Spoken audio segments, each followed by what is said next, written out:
Her bir şair muallim dese,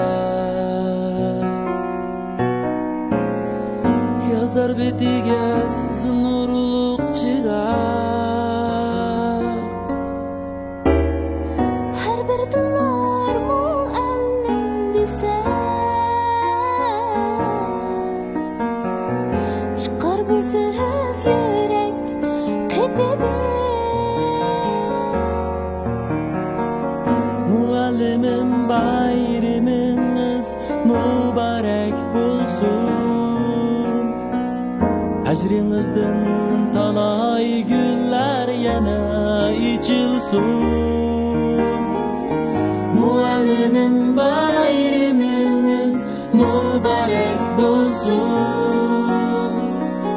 Teşnadılar sizden davam yana suysun.